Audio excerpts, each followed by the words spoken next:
Hey good looking, welcome back to another episode of what I'm using instead. So today I'll be featuring for you guys single eyeshadows for my collection to dupe the vibes of the brand new Huda Beauty Empowered Palette. So if you're interested in seeing some way awesome swatches, a really cute mini eye tutorial, and my final thoughts on the palette and whether I think you should own it or not, stay tuned. I just want to put a friendly disclaimer in here that I did the best I could to capture as much of the formulation changes within, but alas, I am not Huda Beauty and I don't have the palette in front of me, so I do have some different textures and some different formulations in here, some pressed shadows from loose pigments, but ultimately I don't have the Huda Beauty formula. So if you're after that, you may stay tuned and just to see what I'm using instead, but you may find yourself wanting to get this palette. I do have some creams. I do feature a couple of loose pigments that I pressed myself, and as well as some matte shadows. So let's get started with the swatches that I picked out. Okay, so here's the palette. I start out with the shade Corrupt. I know that in Huda's palette, she used Purpose and it is a cream black, but I found that I probably wouldn't be using the shade all too much, so I just went ahead and threw in a matte powdered shadow. Next up, I used Sydney Grace's Kaleidoscope and I pressed this pigment myself into a pan, and I'm showing you guys right now the swatch of it. It is kind of a flaky iridescent multi-chrome type of shade. It's really beautiful and really fun. It's in place of Courageous, but it is more of like a eyeshadow topper. I also feature it in today's look, so just make sure that you don't expect it to, provide full coverage. You can see that it does look patchy in some areas, but I can assure you it is spread out. It just kind of has this like sheer duochrome topper type shade. So for the Shadow Limitless, I put in Bronze to Perfection by Sydney Grace. Probably doesn't surprise you too much. This is a really textured high metallic shadow. When looking at the swatches from Huda Beauty's palette, I saw a lot of really high powered metallics, so I've decided to feature Bronze to Perfection for that reason. Then I put in Lords a Leaping for a matte shadow in place of Confident. It leans a little more red than it does peachy golden like it does in Huda Beauty's palette, but I did find it to be a really pretty shadow and I think it would be a really good substitute. This is where things get fun. The shade Charisma, I used the shade Fortune Teller by Makeup Geek. It's high foiled, but it doesn't have the pigmentation, like the flakiness. So then I went to Firenze's Luxury Shadow and I swatched it and actually found out to be pretty much very comparable in formulation to Makeup Geek's. I thought it would have more like a chunkiness and a glitteriness, but it doesn't. It's very metallic.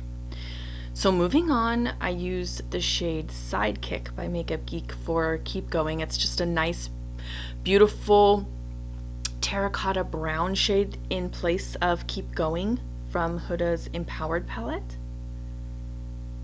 Then the first shadow on the second row is Chocolate Raspberry Fudge by Sydney Grace. A beautiful brown, rich, creamy matte that is in place of Big Dreams. I'm building up the swatch here for you, and you can see that it is really nice and brown. It does kind of lean more towards the purple. So this is a single that's featured from a Rowan single that I bought off of BoxyCharm's pop-up sale. It's called Summer Disco, and it's in place of the shade Manifest It, which everything that I've gathered from it states that it has kind of like that gel consistency to it. So I went ahead and went with Summer Disco because it does have a more balmy like texture. AMC 124 is a loose pressed pigment from Inglot, and I feature that here. I pressed mine, but you would get yours in a loose pigment format, and I use this in place of the shade Bold Moves. Really highly metallic, highly shiny, almost gives like a duochrome effect with the amount of metallic luster that it gives. So this is a Rowan 1111 quad. I'm gonna go ahead and, I got it in BossyCharm, so I'll go ahead and link the video that up above that I got it from, but I'm featuring the shade Chow from that Rowan. I just popped it out with a pair of scissors. It was really super easy. It is a balmy metallic shade, so I kind of thought that it really, you know, lent some nice texture and some nice formulation changes, and so I'm using that in place of Do It from the Empowered palette. It's really creamy, it's really balmy, and this one's really super pigmented. I really like it. Peach Crush by Sydney Grace is the creamy powder matte shadow that I use in place of Power from Huda Beauty's palette. This one doesn't lean quite as peachy or as vibrant of orange, but nonetheless, I think it's a really, really beautiful shade. And if you build it up, you can kind of see the peachiness and the orange to it. So it does do the job, in my opinion. But nonetheless, you've got shadows like this in your collection. So Rover is Sydney Grace's shade that I use in place of Worthy. I use Morocco in place of Get It, by the way, but you don't see it featured here. Sorry. I must have missed that. Caramel by Sydney Grace is in place of Rebel. And again, just another really, really nice warm orange brown matte shadow that I found in my collection to dupe the vibes of the Huda Empowered. And then from Makeup Geek's Old Round Pans, I used the shade Carbon in the place of Winner. Not quite as purple undertoned, it's more of a grayish black, but I think it's really pretty. And then again from the Rowan 1111 quad, I used the shade Rosy, and that kind of is in place of Visionary, which is also, I think it's that marbled shade, and it kind of looks balmy in texture. I'm not really sure. I haven't actually swatched the palette myself, but it does look kind of creamy in texture, so I decided to add Rowan's Rosy. Then I use Sydney Grace's Peanut Butter in place of Best Self. It's just a really beautiful matte, I would say beige, warm beige.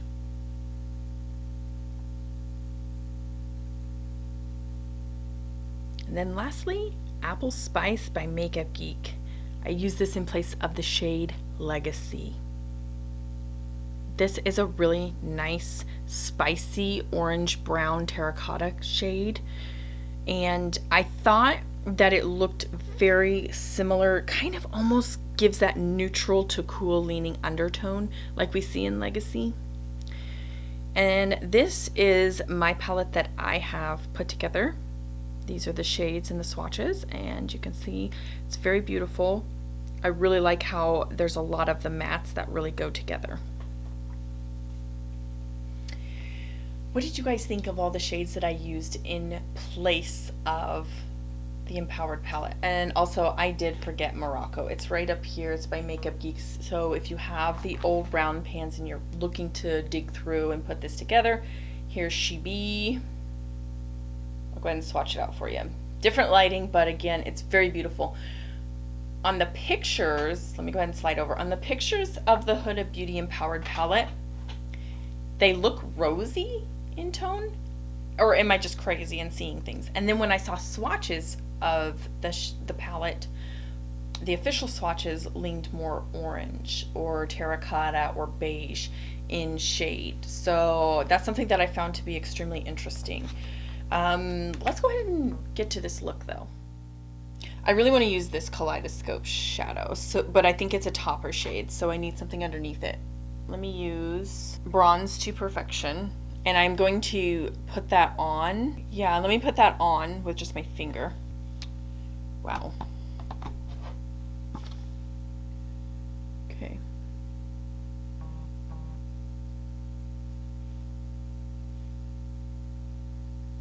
Let me, I'm gonna do one eye on camera, and I'll do the other one off camera. All right. Makeup Geek Outer V brush. I'd really like to use this shade. Let me use Rover though. It's a little bit, it's a satiny type of texture, so I think it'll work a little better.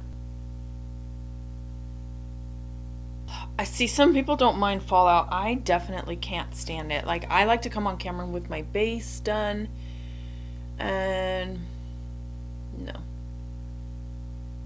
Oh, you know what? Should I do a halo eye? No, I guess this time around I'll just do it like this. Okay, I'm dragging it down here. I am up and around. Refer 16 Peanut Butter, which is this shade right there. Second from the end. I'm gonna go ahead and put that up and around here.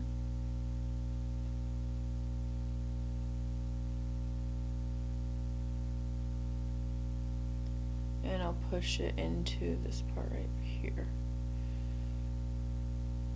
Alright, now, got a little bit of a base. In here I'm gonna take, I think it's Chow, and it's from the Rowan quad that I pulled from some singles just to get a little bit of texture. And grabbing that and just kind of pushing it in. Oh, is that darker than the shade though? It kind of does look a little darker. That's okay.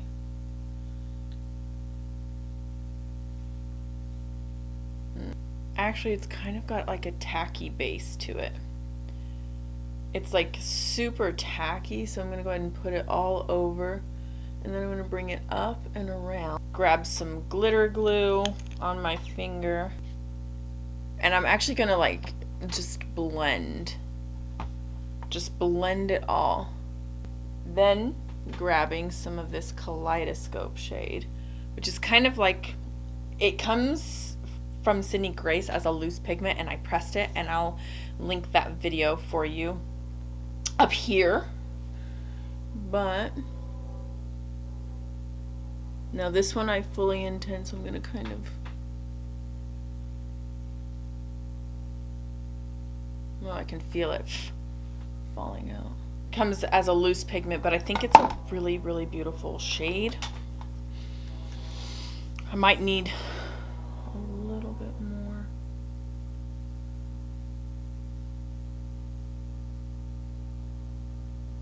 And I'm just going to kind of continuously patting it on.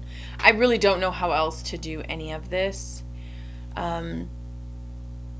without a finger, because you're just going to get so much fallout. These have got a lot of texture in them. Fallout City. I know some people aren't like upset about this kind of stuff. I am, because I do my base and then I want to come on camera and finish the look with you guys. Like baking underneath my eyes and then just sweeping away. But the problem is then that kind of cakes up underneath my eyes, and then people think that I think that it looks good and it doesn't. It's like I'm just doing it for the fallout. Oh man. I have to redo that. Finishing up offline, I will do the other eye off camera and I'll meet you guys on the other side. That is it. That's the completed look that I put together for you guys. Really do love a lot of the textures that I went ahead and put into the palette. I wanted to feature and capture differences in textures, differences in formulations, so that I could also feel like I was a part of the Huda Beauty palette, you know, community, if you will. I know when searching for a shade in place of Charisma, or is it Charisma? I thought it was Charisma. Yeah. Anyways, that shade right here. She has a glittery formula.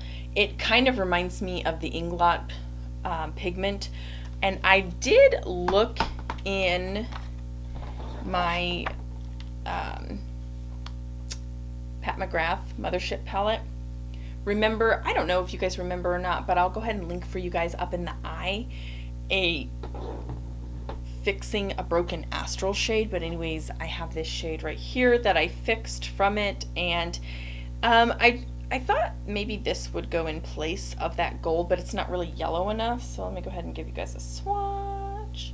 Nonetheless, I think it's really pretty. If you guys have the Midnight Sun palette, that would be like really nice and glittery and textured, but you know, there you go. Let me go ahead and swatch it up against the Farinay. And actually the Farinay is almost identical to Makeup Geek. It feels very similar in formulation, that's for sure. But there it is. Let me go ahead and put it down right below. There you have it.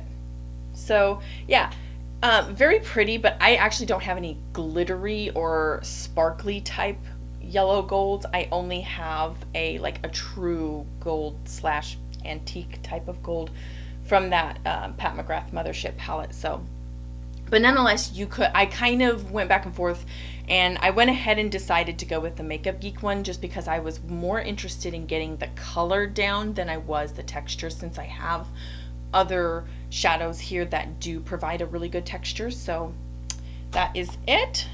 Let me know what you guys think down below. What shadows will you be using in place of the Huda Beauty Empowered Palette if you choose not to get it, or if you do choose to get it, let me know in the comments down below how well you're liking it. Thanks so much for watching. Make sure you guys like this on your way out. Can't wait to see you guys in my next video. Bye!